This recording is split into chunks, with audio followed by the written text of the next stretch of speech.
And one of our region's Euro MPs is taking her love of football to a whole new level by sponsoring a group of West Midland footballers, including Stoke City's Peter Crouch and the Port Vale striker Tom Pope. Independent MEP Nikki Sinclaire is also sponsoring some of their matches, including last weekend's Vale versus Shrewsbury game.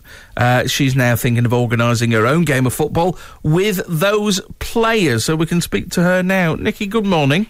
Good morning. Now, first of all, I just need to point out this isn't taxpayers' money that's being used. This is your money. This is my money. I think as Euro MEPs, and I'm campaigning against it, we earn far too much money, so what I'm trying to do is put some of it back into the community. And is that so that's why you're doing this? Primarily because mostly I have supported Peter Crouch, but Stoke are the first Premiership team I've sponsored.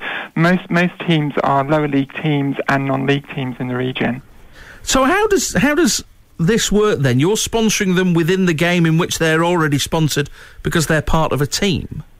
Yes, but what it does is that there are several advantages. Clubs like Port Vale in Stoke are obviously financially struggling. Yeah. So, and they're still looking for certain sponsorship for certain players, so it's obviously they need the money. So therefore, it obviously gives them an extra bit of cash.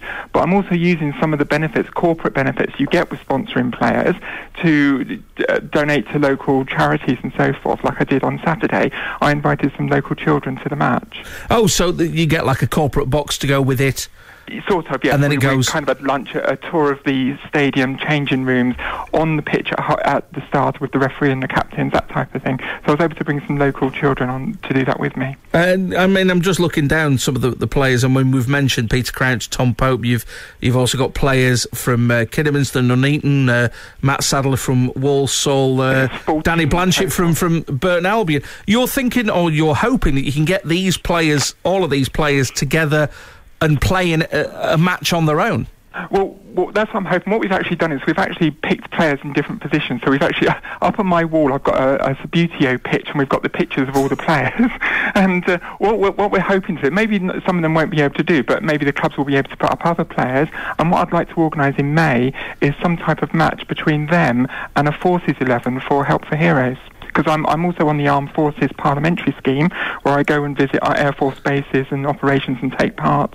And I'd like to raise money and awareness of that particular charity.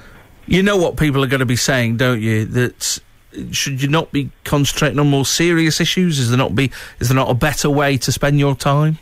Well, believe me, I break the EU Working Time Directive. I work 60 to 8. I'm here in Brussels at the moment, and I've been in my office for an hour, and I work quite a lot on Euro issues, and in particular try to get out of the European Union. But this is something that I actually like. I have a pleasure in doing. So why not try to use my pleasure time to also help my constituents?